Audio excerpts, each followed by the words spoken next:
2000 and what year is this? 2020. Doesn't matter anymore. Every day's a Monday morning. So welcome to the stream. It was a busy day yesterday. We streamed 3 hours yesterday. Well, I did anyways. But the channel streamed 3 hours yesterday. We announced the US challenge from PolyUp, and we played some Minecraft Dungeons in the morning, which was very, very fun. And we did the Gone Home game study yesterday. Did we? That was Thursday. We did. That was fun too. So please, if you missed out on a bunch of that stuff, you can watch those videos still in the Twitch channel, and you can watch them either on Mr. Isaac's channel or on the Participate YouTube channels once we get around to uploading them. Steve is usually better at that than I am. Today, Mr. Isaacs. Yes, sir. What are we doing? Okay, so we're doing some really cool stuff, and in fact, perfect, because we get to spend the entire day with Eric Leitner from Broward County Schools. He's our most he wins the prize for being our guest the most on our stream. Yeah, for sure. I'll take it. Do you have something like a pin or something I can wear? We're working on a plaque, I think. It'll be digital, of course. Plaque? Holy crap! What kind of budget do you think we got? But like I said, it'll be a digital plaque, probably made in Canva or something like that. Mike's got good skills now. A badge. Participate is good at badging. We can get our top people on that. Yeah, and I mean, you've earned it for sure. But we are doing some cool stuff. So to give you a little background, so Eric and I and Mike have been doing a lot of stuff since we've been stuck inside with Minecraft and build challenges, and with that has brought about some of our own challenges, like how to bring in, these master builders and stuff, and you've seen Adam Clark here before too, use a lot of tools in Minecraft to bring things in. So we had this really awesome image that we wanted to bring in as like the banner for the challenge that we're announcing this afternoon with the Anaheim Ducks and the NHL and all sorts of exciting stuff. And NASEF made this great graphic, and we were about to probably, Kathy, Eric, and I, go in and block by block put that in Minecraft. And Eric thought much better of that, and realized that with a few good tools, he could probably bring that in automatically. And that kind of spins a little bit off of what we did with Adam Clark that last time, but we wanted to specifically talk about this in Education Edition because, educators who are using Minecraft and want to use these tools, in the past, there's been a bit of a blip, I'd say, in terms of it being not so easy to use. Well, it really hasn't been easy to use these kind of tools with Education Edition. But Eric was determined, probably stayed up until 4 a.m. one night to figure it out, and came back with this beautiful graphic you see here now, and he's going to talk us through that process. And to speak a little further, as I kind of just alluded to, this afternoon, we have our live stream. Again, you'll see the 3 beautiful faces you see here now on the screen as we talk about, and maybe Kathy, I wonder if Kathy will be able to join us for that one, I hope so. But we'll be talking about the NASEF Face Off 2020. It's a series of build challenges. We'll explain more later. I don't want to give it all away. But we're doing it all away yet. But we're doing in partnership with most specifically the Anaheim Ducks, but other NHL teams are coming on board quickly. So it's a lot of NHL participation. So exciting stuff. I mean, what's hockey, Steve? Hockey? You would know better than I, but Eric actually, full-bred American. Yeah, I'm already mad at you. Knows a lot about the only sport that matters to me.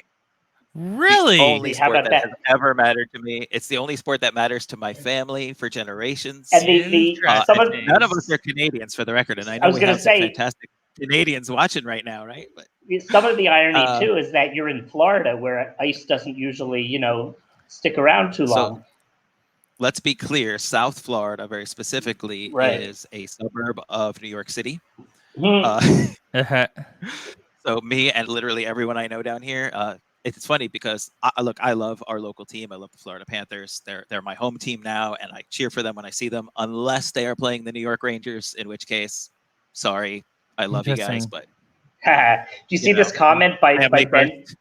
Do you see this comment by Ben Kelly? He jumped, not really jumped the gun, because we did have the press release come out, but he already has his little, and I like the term goobers, building it's a good their Canadian word too. Oh, is it? I mean, yeah. I love it.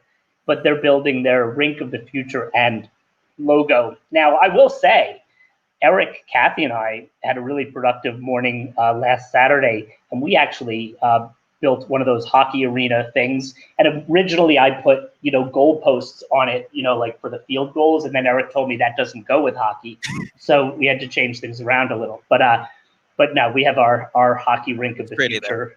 It's not complete because we're going to continue live building, on the stream, and we don't want to share a finished product because we want the kids to come up with a finished product. Of course, absolutely. So it's funny. So it's funny. We have some Bruins fans in the chat. We have Rangers fans, I guess, Florida Panthers fans. Obviously, being from the Toronto area, I would say I have to be a Leaf fan. Devil. And Ben Kelly is Kelly's on my side, also a Leaf fan. And we have a Flyers fan. Ben is thrilled. Ben is thrilled because he very rapidly responded when that challenge and press release posted pictures of them in their Ducks jerseys. I was going to say he had his Duck jersey on. Yeah. Now, and I want to point out another thing that I really like is Colby Bear is sporting that beautiful Minecraft Education Edition icon in the stream. So there we go too. So this is awesome stuff. And we even have Mark Otter here, Bruins, a Bruins fan. Oh, Mark Otter, Bruins. Right. I was like, yeah, New York and Boston get along so well all the time, especially in sports. And Toronto and Boston had it out for a while too. Oh, and then we got Renchi here. No sports, but up at 6 in the morning with us.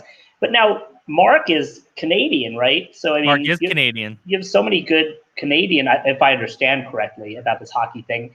Good teams up there in the Canada. But he's going with Boston. I don't know if I'd call them good. But yeah, no. But Mark, okay.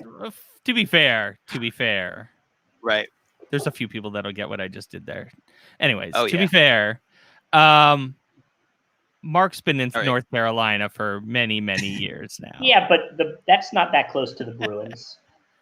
And to be honest, the only Carolina fans I know are people who are expatriated Hartford Whaler fans at this point. Right. So it's like when I went to that. It's funny. It's funny. Mark Otter and I went to the Carolina Hurricanes game there with Mark Rain from Epic Games, and like Mark Rain's even a Canadian, so it's like, and he owned the Carolina Hurricanes at one point. Was that a name drop? You just it was a slight flex. That was mild flex there. When I went to the hockey game with Mark Rain, that's right, CEO of Epic Games. Right. That's right. I like that. that. I'm gonna just drink my coffee now.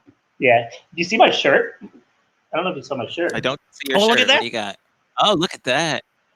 We're repping today. I got nothing, guys. Yeah. I got nothing. We'll have to get you one. So Mark Otter's watching. Mark, Eric Leitner needs a participate shirt. Clearly. Yeah, he needs a badge too. We've established. Apparently a plaque that's going to go over here. A digital plaque. I'm trying to get this to actually. I can AR a plaque into there, right? Actually, I should share that I think that we're going to work on a plan for people to earn participate badges for watching the stream. So look out for that, because I think that that's happening. We're gonna make this work. Yeah. Love it. So let's play some Minecraft, or let's do whatever we're doing there, Mr. Leitner. Yeah. I don't even know if it's playing today. This is we're digging into weird dev stuff here, I guess, right? Nice. So yeah. Right. So as Steve was saying earlier, we were very rapidly progressing through developing everything from the challenges to the resources we wanted to share to art resources that we were going to use to promote. And the team at NASEF and the folks at Anaheim Ducks were phenomenal in getting us stuff, but we had to create it in Minecraft. So we said, okay, we're going to get together on a Saturday and we're going to do this. And again, like Steve was saying, this could have been a block by block. However, that one that you're looking at right now, I think I did the math on that, and that consists of something like 45,000 blocks. So it would have been a very long Saturday. So I remembered 2 weeks ago when you had Adam Clark on, and he was sharing this, all the great MCEdit stuff, and amazing builds in his worlds. Go back and watch that video because wow. And admittedly, it was like 10 o'clock at night, and I was tempted to like throw a DM over on Twitter to Adam and be like, okay, so you mentioned in the call or on the stream that you can do this in education. It's not working for me. I've tried like every version. But then I remembered he's, in a different time zone, and that would be borderline harassment. So I said, okay, I'm just gonna like scour the web and figure this out, which is something, by the way, as educators, we want to show our students how to do, right? So often we want to pretend we're the expert. And I'm going to start this call by saying, I am not the expert on this at all. But I did the homework, I did the research, I stuck with it, had some perseverance there and figured it out, which is something we want to model for students. So that's where I'm at. I'm not an expert. I just persevered through this, did the research, found the right resources, and made it work. Yeah, and one of the things too about the phenomenon behind Minecraft in general is that it taught us as a culture that, so in other words, Minecraft, remember, never came out with a manual for the game. All of the resources out there are user-generated, user-created. So it is the biggest nod to constructivist learning. So what you did is exactly what I like for my students to do is get in there and say, hey, I want to learn this. Let's find out how. And that's how they do it when they're not in the classroom. So why not do it that way, even in school? Right. So anyway. Yeah. So yeah, if I was zooming in here, there's just so many blocks here. And to be honest, we generated a graphic here that I wouldn't even have been able to do, like some of the pixelation and stuff that is in this, right? I would have made everything just solid color. And it wouldn't look the way it looks. Now, again, it's not perfect, but I like that it looks kind of Minecraft-y still, which is why I left it at this level. I could have made it even bigger. It would have been chaotic, but yeah, we didn't want to go further than that. So let's figure out how we did this. So there were two tools, and Steve, I shared the links with you, so I think you're sharing those with everyone. And I would say, let's see. Okay, so we're going to share. So I am going to pause on this one and go here to two websites. So the first thing I learned when doing this homework and trying to figure out how do I make this work is that there are some versions of MCEdit that work with education, and there are some versions that don't. In fact, any of the 2.0 versions, which are the new ones, I haven't found anyone or found any way that figured out how to make that work.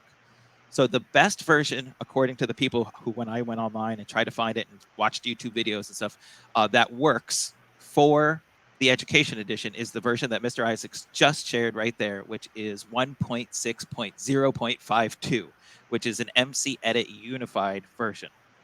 The reason is that if you try to do the 2.0 ones, it will not let you proceed unless you've connected to a Java edition, which most of our teachers who are using the education edition don't have. So you just can't get over that hurdle. You get stuck right as soon as you install it, and it's asking you for this information you don't have. It's my understanding that there are some ways to use it with education if you also have the Java edition. But right, exactly. So Renchi is saying in the chat, she couldn't find the subfolder. It was asking for Java, looking for a Java edition install, which it wasn't finding. But this version isn't going to do that. What this version is going to do when you open it, and I'll just go ahead and open it. Let's jump over here because I have the icon on my other screen, and I'll drag that window open as soon as it launches. Let's give that a second to boot up. It's literally going to take you right to basically the landing page that we saw Adam using 2 weeks ago. Not asking you for subfolders or anything else. And admittedly, I've got a lot of things running right now, so I'm actually going to quit out of, and this is important, folks. Mm-hmm. What am I hearing? I'm going to quit out of Minecraft education. Oh, I got a thunderstorm. That's what I'm hearing. Because one of the most important things, and this is really, really important. In fact, I may even quit this, and there's my wallpaper. No surprises there, right? So this is MCEdit.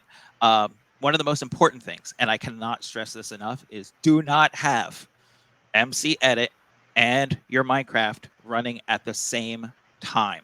Yeah, Adam Clark said that too. Yeah, he made a really strong point of that. Pro tip. Well, I learned it. I remember him saying it, And then I didn't heed his advice the first time I did it. And admittedly, I'm going to give you some other tips that I followed the first time, so I didn't make these mistakes, because this was a lot of trial and error on my part. Is if you're going to mess with a world that you already use and you love, make a copy before you mess with it. I have a world that I've used with trainings and teachers before that is now full of holes in the ground. Massive, massive holes. Even in the oceans, there are massive holes that I can't get rid of. Well, I can get rid of, but I'm going to have to go in manually to get rid of those things now and do a lot of cleanup. So I learned, okay, I'm going to make copies of those worlds and I'm going to do them here. So what Renchi was saying was that she was having a hard time navigating to find the subfolder, to find where her Minecraft worlds were stored. Because if I'm going to open one of my worlds to edit it in MCEdit, I need to know where those worlds are. And there's like a long, long chain of file subfolders to follow to get there. So I'm going to walk through that. But before I do, Renchi, I'm going to help you out. If you go into your control panel, there's a setting you can change. And one of the reasons you are having a hard time finding that subfolder is that in Windows 10, by default, that subfolder is hidden.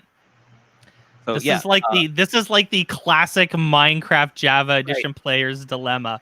This has been like an issue for a decade. Since the beginning. But I'm going to solve it right now. I'm just kidding. It's so funny. Like I've had to I used to bookmark on my desktop the app data folder for Minecraft because it's so hard to get to if you otherwise. Well, there are ways to save favorite folders in your sidebar, which I yeah. That's kind of what I mean. Right. Adam mentioned that also. So from him, I remember him saying it, and I go, "Oh, I'm going to do that too." But first, I had to find the thing. Yeah. So, one of the things I learned is you go into your control panel, you go into over here, appearance and personalization. And under File Explorer options, right here is Show Hidden Files and Folders. That brings up this little guy right here. And this button right here, Show Hidden Files, Folders, and Drives. You want that on, because then your app data folder will show. Now, even if you could locate it in your Finder, if you're on Apple, or if you could find it here in the Windows, it wouldn't show if you tried to access it from the file structure inside MCEdit. It would still be hidden, so it wouldn't matter. That's interesting because I just went to it like you did, Eric, and for me it said it was listed as don't show hidden files, folders, drives, but I still can typically find it by searching for %app data. But I guess I couldn't do that search inside MCEdit. That was the problem. So I could find it, but I couldn't find it inside MCEdit. Even if I try to copy and paste the file, Really? Okay, cool. Good. Boom. So this solved the problem. This one click solved the problem. So you're going to change that setting in your control panel. And from now on, all of those are totally findable. They're available. They're hidden. They're no longer hidden. You can see them. They will be grayed out, but they're visible. Okay. Right. So we don't need to be in control panel anymore. So I am now in MCEdit, and it's asking me up here to select a Minecraft level. I am going to go into my C drive, into users. And by the way, I'm going to try and go slow, but maybe later come back and watch this over and over again, because we're going to go deep into file structure here. Into users. I'm going to go into me. There's a fake me there. I don't know if anyone noticed that too. All right, we're going to go into app data. Look, I can see it now. It's a little grayed out on the folder side, the image, but I can see it. It's right here. We're going to go into local. See, things are getting weird now. We're like 5 folders deep. We're going to go into, we're not done yet. We are so not done yet. We're going to go into packages. It's right here. This is why you want to favorite that folder. That's what, you want to favorite this because you don't want to have to do this every time. All right. So we're in packages. We're now going to scroll down, and here's where we can see all the packages and saved data for a lot of our Microsoft programs. We are looking for the one that says Minecraft Education Edition right here. Microsoft.Minecraft Education Edition, right?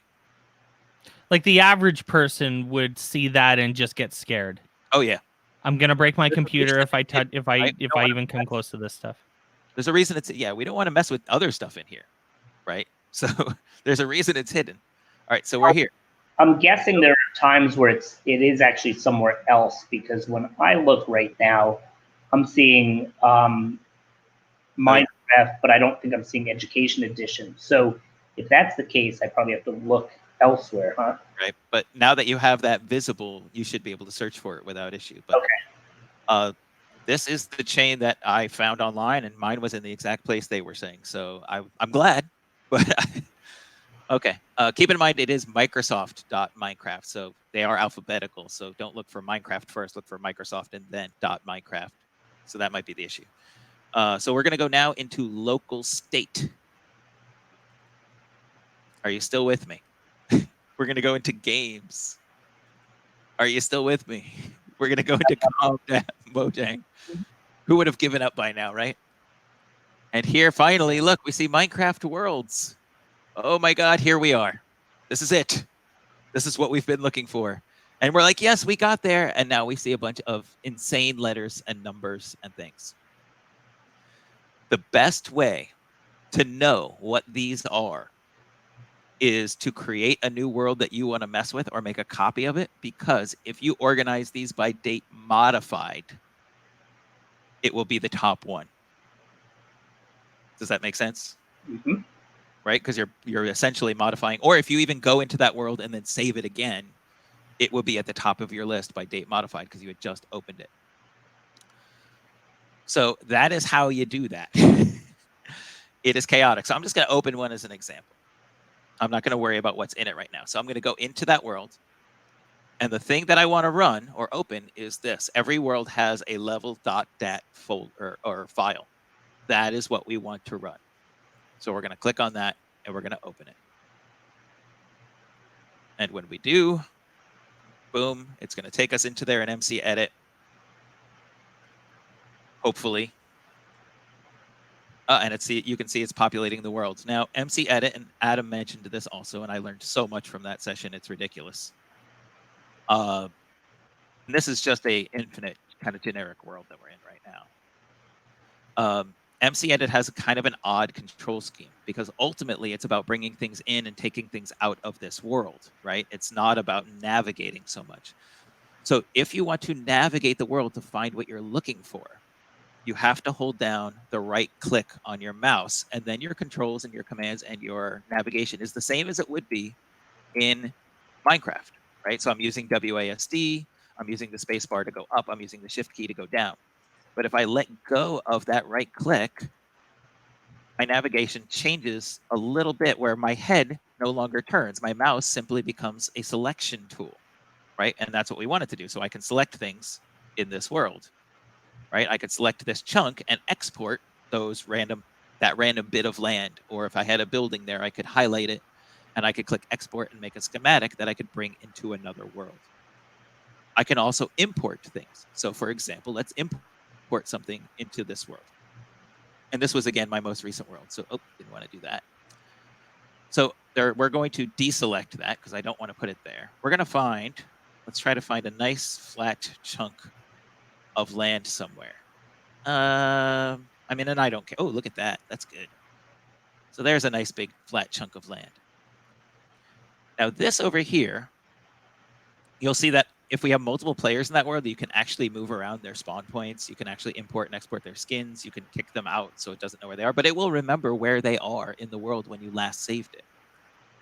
You can also move the spawn point of it. So if I want to spawn here next time, so I'm looking at what I imported, I can spawn wherever I put this little icon, right? So I'm going to spawn there just so I know where I'm putting stuff. Now, normally I don't do that because I try to put things wherever I was in the world already. But it does help. It's a good little input tool. But this right here says import. It looks like a little crane. I'm going to click on that. And on my desktop, I have a folder with some schematics that we'll use today. Right, so I've got a bunch of schematics here, including, by the way, that happy hour logo. I'm not the happy hour logo, the NHL logo NASEF logo that we used. I'm going to get my wording right. The NASEF logo that we used for that challenge. But I've got some other schematics that I've downloaded. I had to do a Millennium Falcon schematic, right? Someone noticed that there's a Boba Fett schematic in there. Yeah. Oh, well, so you know what? That is one that I created using the tool we're going to do next. So I kind of I kind of want to share that one.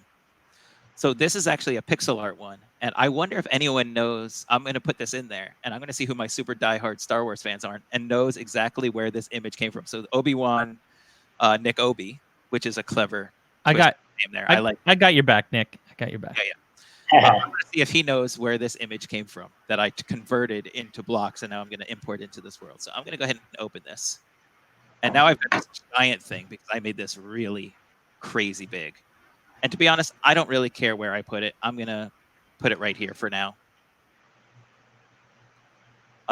Because I can make little adjustments to where and how I put this thing. Now, you're not going to see all of it. It's populating, which takes a little while, especially since this thing is like something like 75 or 80,000 blocks. But notice there's a little nudge button right here. If I click and hold that nudge button with my left click on my mouse, and it even tells you this right on the screen as you do it, we can kind of nudge the picture to the left, nudge that image or that schematic to the right. We can nudge it backwards and forwards with our WSD keys. Our space bar will move it up. Our shift key will move it down. And we can get its position exactly right to the exact block we want to. You also see scale factor. That's how many blocks it will nudge. So you can change. Like if we wanted to nudge 10 blocks every time, we can do it 10 blocks every time. I like doing it by one. I like being really specific. But yeah, this schematic is here. It's going to take a while to populate like crazy, but I don't necessarily have to wait for it to populate. The other issue is it seems like it's telling me that there's an index error, that some of this is out of bounds, and I think it's because I have it really big and really high, which means that some of it may get cut off. And reason is, of course, that the 0 coordinate in an infinite world is below ground. Right, so doing this in a flat world would have made more sense. But you know what? I just want to see what this does. I don't really care for now, because one of the ways I learned how to do this, and one of the ways I would want your users to do this, is trial and error. Oh my God, Obi-Wan, you are amazing. So yes, 100%, this is an image from the holiday special that I took. My new favorite person. But I'm going to import this. And boom, it's done. And again, it's not even showing anything because it can't even populate the amount of stuff I did, but it's there. All the data for it is there. And if I zoom in like real close to it, usually, you know, with time, see, now it's populating. There you go. Yeah, that is definitely the holiday special. You are the man. So Nick is my new best friend. Okay, so we're going to go ahead and actually make this part of the world. So the only thing I have to do now to do that is hit menu and save. Now, before I do that, though, I can still do things to adjust this, right? So I could have rotated, and we'll do this with other things in a little bit. I can rotate it. I can lay it flat, so I can change it on every axis, of course, by 90-degree angles. And then I can put it exactly where I want it, which is great. But again, menu, save, and here is save. And now it is actually updating that world file and saving all of these new chunks, all of these new blocks into that world file. And it is done. So we want to go see this in the world, right? That's what we want to do. Yes, we do. Yeah, clearly. But again, reminder, the first thing I want to say don't do is leave MCEdit open when we go do that. So we are going to totally and utterly quit MCEdit. Right. Right, boom, MCEdit is gone. And we are going to relaunch Minecraft Education Edition. So this takes a little bit because this is the one part that was a little tedious about this. And I shouldn't say that. There were several parts that were tedious about this. There's a lot of trial and error. But you know what? I love kind of that, like figuring it out, right? I'm the person who won't read the manual half the time, which again, like you said, that's kind of the fun about Minecraft. There's no manual. Let me take a little time out here, though, and say that we here on this stream are becoming matchmakers, and I think we have a bromance forming right before our eyes between Obi and Eric, and I'm very pleased about that because they're two people that I like very much. So if we were able to bring them together here on our stream, then we've done something worthwhile today. There you go. Yeah, and he's about to see my, and this we'll have to do on another session because I also import lots of custom skins into Education Edition, which I know you did one on creating custom skins, and while that tool doesn't work, I have found some things that do work. So let's see if I can get this sign in right. Yeah. So this is, yeah, definitely the one tedious part is logging in and logging out, logging in, logging out of the Education Edition. but it works. So we're signing in now. Let's give it a second to sign in. By the way, I don't know if you noticed the skin there in Education Edition. Figured Obi appreciates that one. Nice. Yeah, I'm kind of a fan, right? Side note, Obi-Wan Nick, I am also a member of the 501st. Yes, he just saw that on. I have 3 approved costumes. I'll have to wear one on. That's awesome. You know, at a lot of our Mind Fairs and other events that we did with Open World, we had 501st there in force, and it was awesome. I mean, they would, you know, come to the events and do all sorts of meet and greets and stuff. You guys do some cool stuff, without a doubt.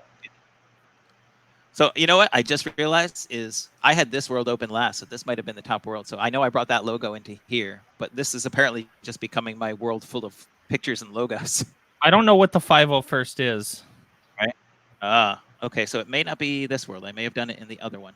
Let's escape this world. The 501st is a group of, and I could get this wrong a little bit, but it's obviously Star Wars enthusiasts, but it's folks that that, I mean, from what I've seen, go to events and things and in costume and also do, I think, I'm thinking a lot of charity work as well. Is that right? We do a ton of charity, a lot of fundraising, and it's honestly a lot of fun. So we are Lucasfilm sort of affiliated and approved to an extent. You know, we work with them directly. I do have my own trading cards. Those trading cards are in the Lucasfilm archives, which is the coolest thing ever. I would really like to find this this image that I put in here. Oh, there you go. That is just a thing of beauty. Oh my so there goodness. You go. So yes, for those who don't know, the first appearance of Boba Fett was in the Star Wars Holiday Special, which is a masterpiece of awfulness.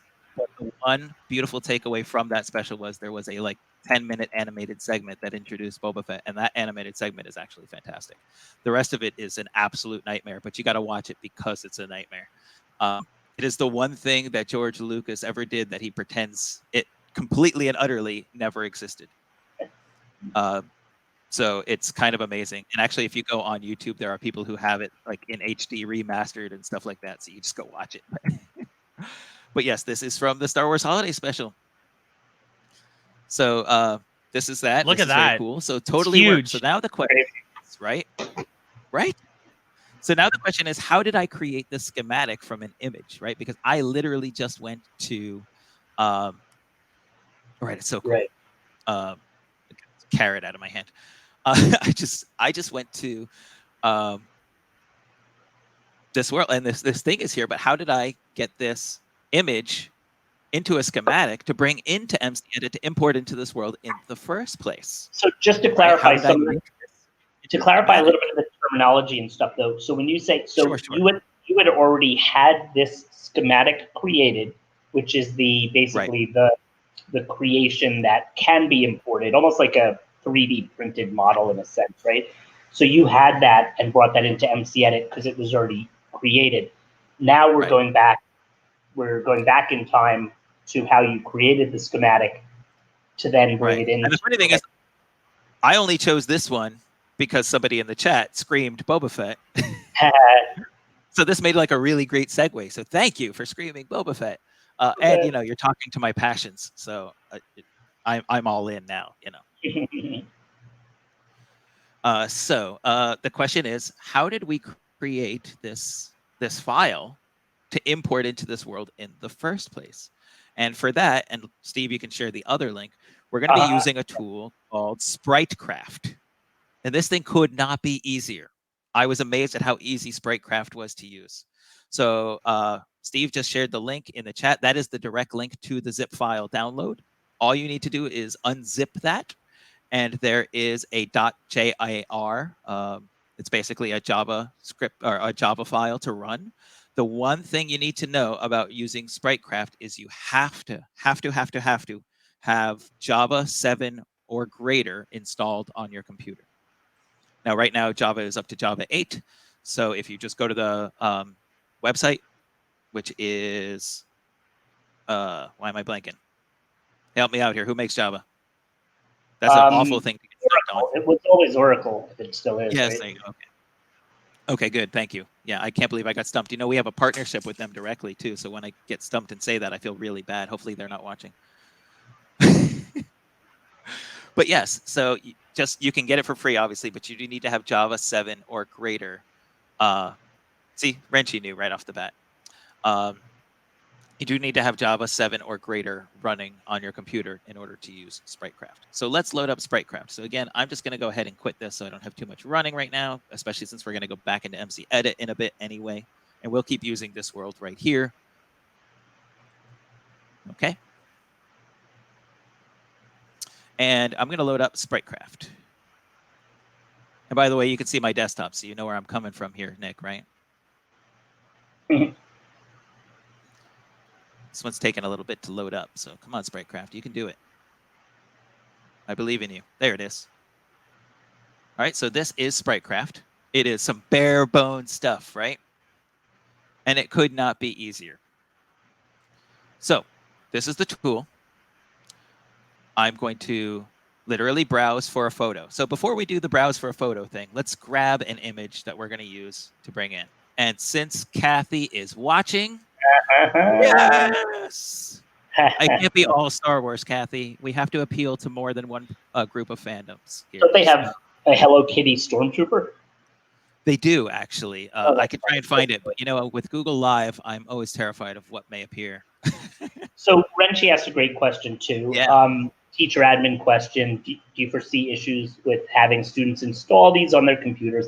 I mean, granted, like anything, you're going to have to 100%. figure that, navigate that the way your district does. A lot of times that might involve the IT department and just putting in a request for these two pieces of software and, of course, why you would use them. And some people have that easier than others, but that's definitely worth considering, you know, especially prior to running a lesson that's going to need them. Exactly. So one of the great things is in our district is that most of our, or many of our teachers have admin approval for their own device, while the students don't. And that's okay, because if the teachers get started with this and generate worlds for students, right, or create environments and use these tools, like, so let's say you made a building and you want that building with those NPCs to be in all of your worlds. And I'll show an example of that in a little bit. You could just copy paste it essentially by creating a schematic of it and then bringing it into your worlds in the future, making things really easy for you to edit worlds. Oh no one's knocking Hello Kitty. Island Adventures. Okay, we might have to knock that a little bit. So basically, I did an image search for Hello Kitty stuff, but I did use the tools to look for transparent ones because I wanted to show this as an example.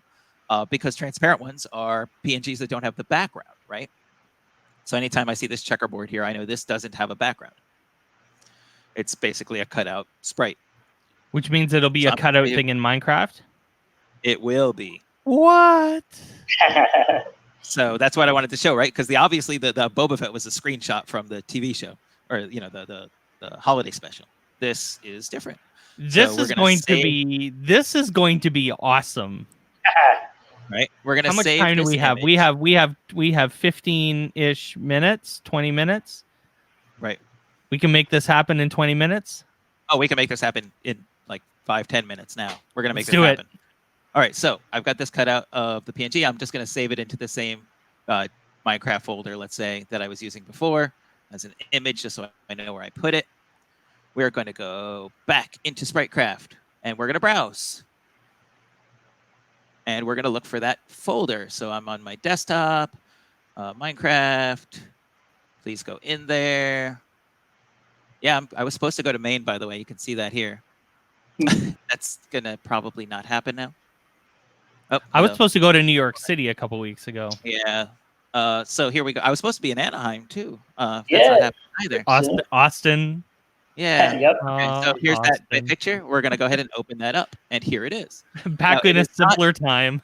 Right? It is not. And I'm going to make this a little bigger. So remember the days when we used to travel to conferences and things? Right? Now I go watch conferences online and they make like it's the same thing, and it's not. I feel like they should do all the conferences in VR like we did that meetup, Steve, and that would be amazing. All right, so here's our image. But before I just go ahead and create a couple things. One, I can determine the maximum size of this. Now, I don't need this to be 200 blocks by 250 blocks. Good Lord. So we're going to make this we can make it, this image is a little wider than it is tall. So let's make it a max width of 150. And again, this is not going to change the dimensions of it. It's just going to max it out at that dimension. It's going to keep the ratio the same. We're just giving it like, hey, stay within these parameters. But before I click create a Minecraft blueprint, I want to go over here to options. And this is my favorite part of this program. I can choose what blocks I want it to be made out of, right? But so now, I love this. We'll make this a little bigger so we can see that too. Does it default to certain blocks? Like in other words, where it's obvious that you're going to want to... It defaults, and I'm going to unclick this. It will stay with whatever your last selection was, but the first time you open it, it's going to default to common. But I mean, but when you say common, does it default to the colors that make sense for this image? No, because common, if you see the common blocks, the common Right. blocks are like dirt, gravel, coarse dirt, right? that kind of stuff. So for there this, are you want to default to like wool or Right. concrete. Concrete is probably the best Oh, one. I see. But my point is, careful with concrete. Oh my goodness, because if we look in the concrete folder, this is where I was going with this, right? There's concrete and there's concrete powder. One of those is affected by gravity. Right. So everything will fall apart. So now, but in other words, my point is, if you choose wool and it picks up that the balloon is red, it will at least go for the closest color to that. 100%. So that is exactly what I was going to recommend. Now I could click over here on blocks and it will select everything. I have tried that. It is a nightmare. Okay. If I know and I look at this Hello Kitty and I say, okay, that Hello Kitty drawing is definitely like my Crayola box of colors. Right? They're pretty standard colors. Wool is my bet, right? None of those are affected by gravity. They are simple, solid Crayola style colors. This is awesome, right? So I'm just going to stick with wool. If you wanted concrete, you could have chosen it and then just unclicked all the powders. Yeah. Right, unclick all the powders, right? Which is a chore. So, but no, I agree. But this is great. Okay. The other options is, do I want a side view, which we saw, that's a standing up photo, or do I want a top view, which will lay that schematic flat? Now, again, with MCEdit, that doesn't matter because I can rotate it anytime I want to. So I usually leave it on side view. Yeah. The last thing here is dither. And for anyone who's worked in photography and or audio, you know what dither is. Dither is is white noise, or elimination rather of white noise. So I can set that to auto. So if it detects a lot of white noise, it'll eliminate it. So a lot of pixelation, let's say.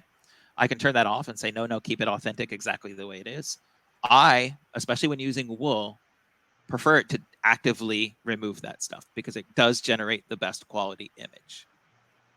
Okay, and that's it. So I've got all my wool selected. I want my dither on, keeping it on side view. I'm all set. I'm going to close this. And I'm going to create a Minecraft blueprint. And let's do it. A separate window. There it is.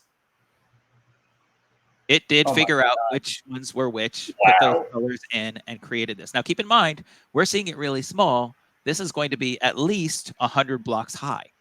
I'm so hyped up for this. Right? Now, I'm sorry, when you did the width and height on the previous one, that's how many blocks the entire thing would be? Right. So this would have a maximum height of 100 or a maximum width of 150, whichever comes first. Wow, this is such a great little easy tool to but use. Notice it saved the ratio, right? So now all I have to do literally is click Save Schematic.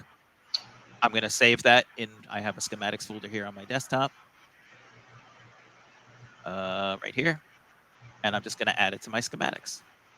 Oh, I probably should give it a name, right? Hello Kitty.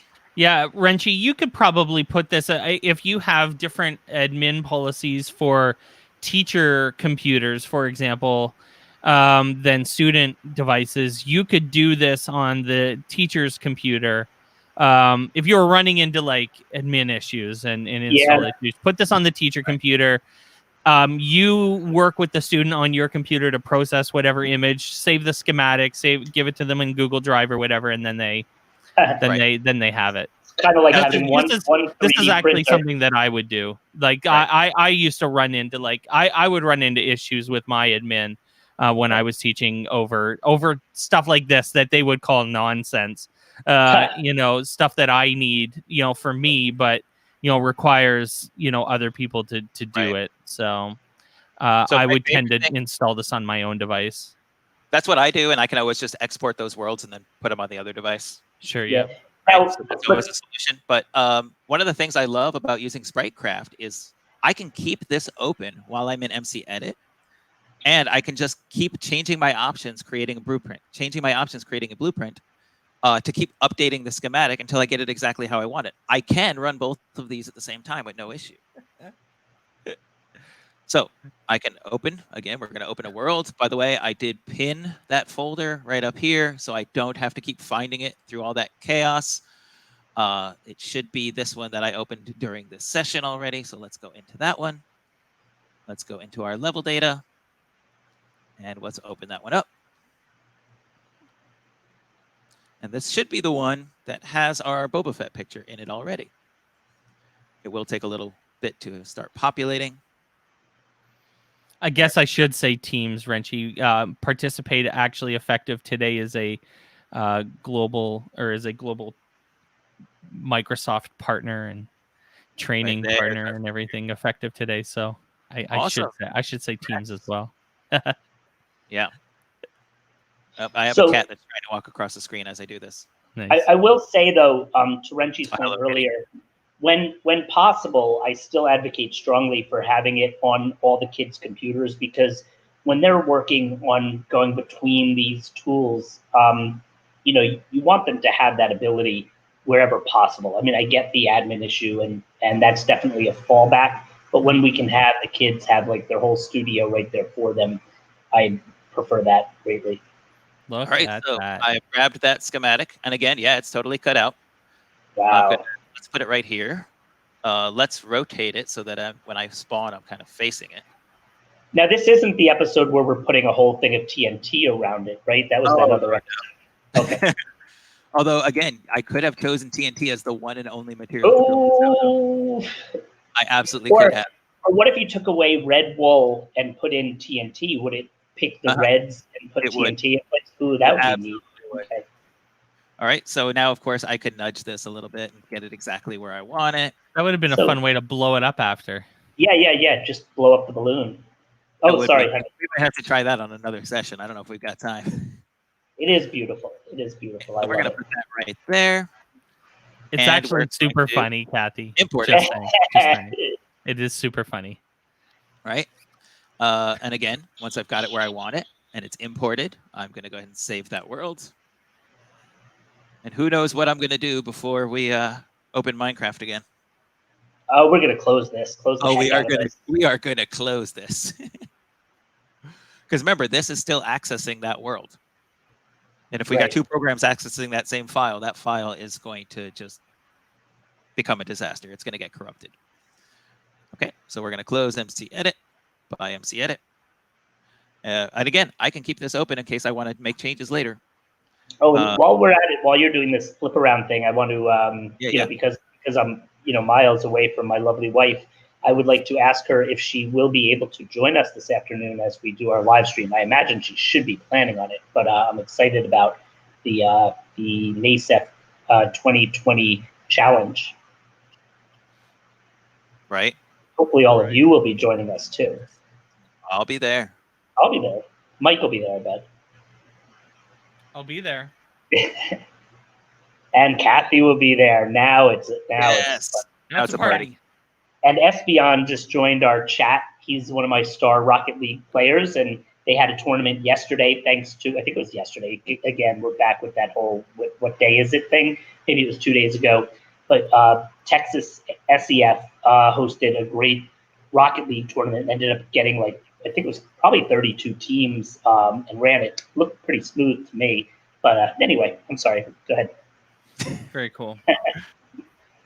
All right, so we're loading up that world. And let's see Hello Kitty. Now, keep in mind, there are websites you can go to that have user-generated schematics already. So you don't have to recreate anything. You can go find things and, oh, look at that beautiful thing. Oh, my goodness. Kathy? That still looks like Boba Fett. Oh, there we go. Oh, my God. Lovely. There she is. Well, here they are, right? That's me and Kathy, I think. I think I actually have it flipped. I think it was.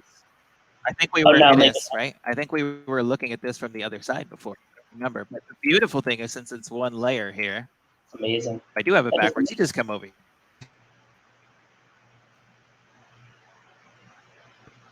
And that took 5 minutes. We probably have time to do another. But one of the things I want to share, and actually we're going to do it in this world, that can be a little struggle because the education and the Java don't have the same resources, right? So there are things that are in education that are not in Java and vice versa. And I want to show you what happens when we try. I have, and I'm going to save and exit, of course, this world. I'm starting to wonder if I Kathy. Yeah. I was just saying, I was wondering now if Kathy is going to end up spending part of her day creating the Hello Kitty hockey arena. But I'm just spitballing. Oh, please do. Please do. Right? So I'm going to go back into MCEdit, and I'm going to bring something in that is not one of these kind of 2D image schematics that we created in SpriteCraft. So let's open up MCEdit. Because one of the things that I created for teachers, and we have like kind of this happy hour world we joined that's kind of like our PLC or PD world. And in that world, I created a building that has NPCs with all of our resources. So they can go in and they can talk to the NPCs and they can click the button in the dialog box and it'll take them right to the website with that information, or they can go right to a video to watch right from inside Minecraft. And my idea was I would love to be able to take that building and just dump it into any world I'm sharing with teachers so they can just have that world in their worlds as they're learning. And sure enough, it works with a few exceptions. So I want to show you the exceptions. So, and I wonder if people will be able to figure out what's missing, just by looking at it. So we're going to go into our worlds folder again. And I'm actually going to open that same world we were in. So let's open that up in here, and I'll drag that over here for you as it goes. There we go. Oh, nope, it's hiding. I don't want to snap. Thank you. You like when Windows wants to snap things, and you're like, no, that wasn't what I was trying to do at all, Windows. All right, let's give this a second so I know. So there's my spawn. Okay, so let's just dump it right here. So I have a schematic that I made of that building where I pulled it out of my existing world. And it's in my schematics folder that I keep on my desktop. And it's right here, the STEM PD building schematic. So I'm going to open that building. So yes, I want you to know that this, of course, does work for these 3D, oh boy, schematics. Oh, I zoomed out way too far. What happened here? Now I don't even know where my spawn point was. Okay, that's a problem. Or am I underneath the world? Or did I just, let's see, give it a second to populate. Maybe I'm just jumping the gun because things aren't here yet. There we go. I was underneath the world. You know why? Because I wasn't using that right click to navigate. Not following my own instructions. All right, so let's say I just want to put this building in between, some of the... I missed something, but was this a schematic that you brought in from, because technically I bet you could bring in a 3D image from like Tinkercad. You can, and that's something that I know that Adam showed, and I tried those with Education Edition also, and they did work. So if you want to learn how to do that, now that you know how to use MCEdit in that, you can go back, watch Adam Clark's video, and he will show you how to get those from Tinkercad. Right. So let's rotate this building. Right, there's the front of the building. Let's nudge it. I think it needs to go down a little bit so the stairs align, although I'm not going to spend too much time getting this thing perfect because we're running short on that time thing right now, right? So let's put it right there. Now, a couple things that you want to make sure you do. You see how these two things are checked, copy air and copy water? You want to keep those checked for the most part because if you don't, it won't copy the air that's inside the building. So if there was like a tree there, that tree would be growing inside the building. In this case, if it copies the air and the water, it deletes the trees and puts the air in its place so that you get it the way it's supposed to be. All right, so we're going to import that. That's fine. I don't want to spend too much time getting it perfect. This is not a perfect world. Neither is the real one. Let's save that. But in a perfect world. But in a perfect world, I would spend a lot of time getting that exactly where I wanted it. And we are going to close MCEdit, like the crucial step of closing MCEdit. We're going to run this again. And Steve, again, this might be a good time to pump up this afternoon while I'm logging back in. Yeah, I think we have something exciting happening this afternoon, don't we? Kathy, Mike, Eric, and I will be doing the official live stream for the NASOF 2020 Face-Off, which is a series of build challenges that's being completely, sponsored, supported by the Anaheim Ducks, and many other hockey teams are starting to come on board. And you'll be able to create artifacts based on whatever your favorite hockey team is. But we're going to launch that, and there are good prizes for this one and stuff. Oh, yeah. It's going to be exciting. And by the way, I mean, I feel like we should tell them one of those prizes because it's been something that you've been hyping. You know, why don't we just drop the hint that it's something you've been hyping all week? I have been? You have been.